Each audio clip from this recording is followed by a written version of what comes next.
during the commercial break. Paulie goes, you know what? You should ask Dean Blandino. Do the referees, do they bring their shirt to the stadium, or is it there for them?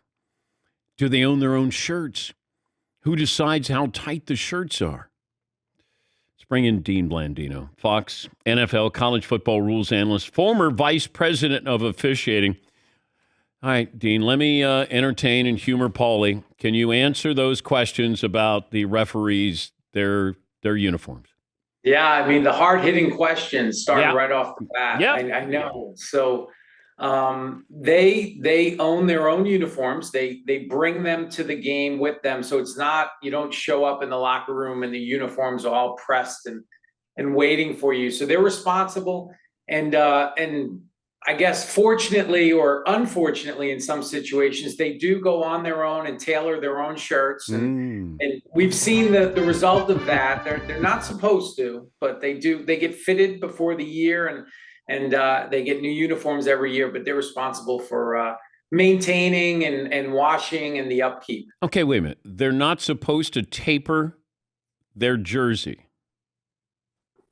No, they're not supposed to. Once they get their measurements, they get tailored. They're not supposed to make any what off-market changes, and they as you can see, there's a lot of tinted windows out there. Okay, is this the Ed Hockley rule? Yeah, I think it is. And it's interesting. I think we're seeing more of it. I don't know how much college football you watch, but it seems to have entered into the college football realm where some of these referees in college have taken the Ed Hockley, routine and to another level. I think we're in, the sports science, the nutrition. I think we're on another level right now. That's really all we wanted to talk to you about, Dean. That's it. But while I have you, I should ask you a couple of things. We're seeing targeting in college football, and it felt like the first 2 weeks there is a real emphasis on that. And I don't know where we're headed and how that impacts the NFL, if it does. Are they apples to apples or apples to oranges? Well, I think they're kind of apples to, they're maybe Granny Smith to Fuji. They're apples, but they're not exactly the same because obviously the targeting rule, you have the automatic disqualification. NFL has a hit on defenseless player. It's more or less the same rule. You can't hit to the head neck area. You can't use the helmet to initiate contact, but you don't have the disqualification. I think we've seen this every year. There seems to be an uptick early. I think the players are just, getting used to game speed.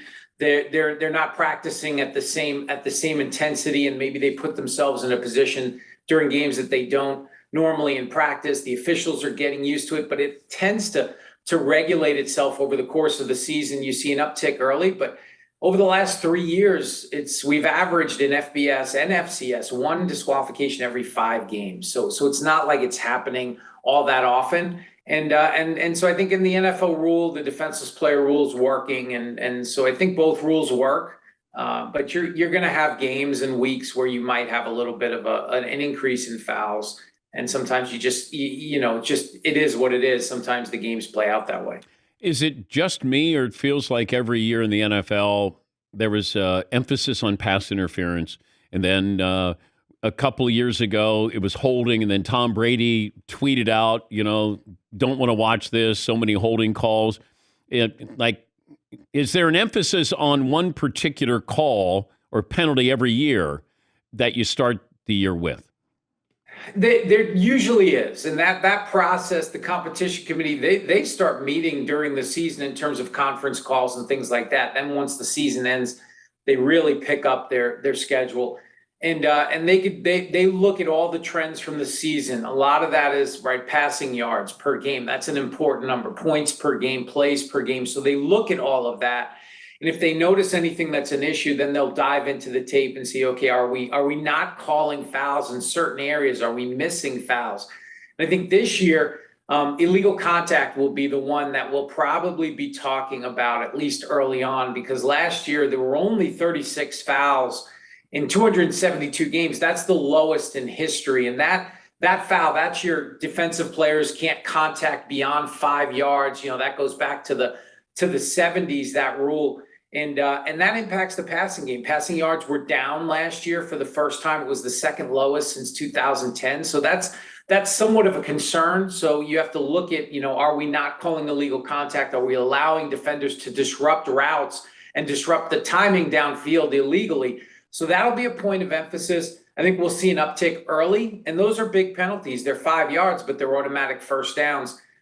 So I would expect to see some of that early in the season. How much pressure did you feel when you're the vice president of officiating to have more offense, to ensure that there would be more offense in the game? Yeah, there wasn't. We never said. I never had anybody tell me, "Hey, we need more offense. We need more points." I think it's a balance. But when you look at plays per game, that's number one, and sometimes that gets lost because that's the game. That's what people don't go to the stadium or watch on TV to watch people stand around, and we have a lot of downtime in both NFL and college. And so you want to make sure that your plays per game, 155 plus per game. And then you're always looking, people don't want to watch, I talked about the illegal contact rule back in the 70s, and, having just studied it, the game had started to stagnate in the early 70s. It became more of a running game. The NFL wasn't the most popular sport or league as it is today. And the illegal contact rule really opened up the passing game, and that led to the popularity that the NFL has today. So that's, it's always an underlying theme that we've got to monitor that, because that's what makes the game as popular as it is today. Where are we with roughing the passer now as opposed to the last couple of years? Yeah, I hope that we're getting to a better place. Last year, there were 153 roughing the passer fouls called. That was the highest in history.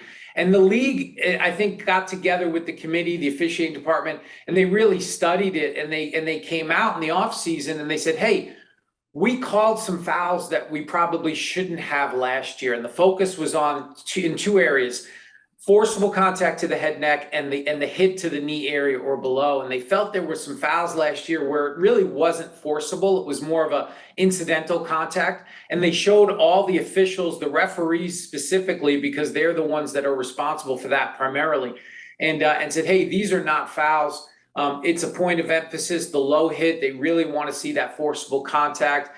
If a defender, can get off to the side and just grab and pull the quarterback to the ground.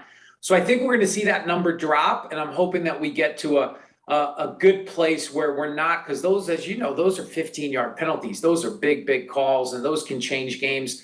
And you certainly want it to be there to have that foul call. Where are we with taunting NFL as opposed to college? Yeah, college is a much higher standard in terms of in college you can't even spike the ball on a touchdown. There's really the NFL has really loosened up on the celebration rules. So there's more in the NFL in terms of celebrating and doing things after a touchdown or after a big play. But the taunting rule, I mean, it's very similar in both, where you can't do anything directed at an opponent. That was obviously the point of emphasis last year that got so much attention.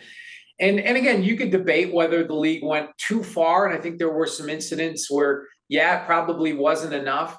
But the competition committee is not backing off. The direction to the officiating department and the on-field officials is the same.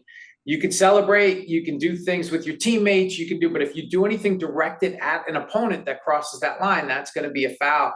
And I think anytime you see that emphasis, year two, it always tends to be a little better. The players are used to it, the coaches are used to it. So I wouldn't imagine as many fouls, but they're not backing off on it. What's the oddest moment you ever had when the commissioner called you? Oh, the oddest moment. He's great. I wish people could see the personal side of Roger Goodell. We get to see kind of the front facing and the media and the press conferences.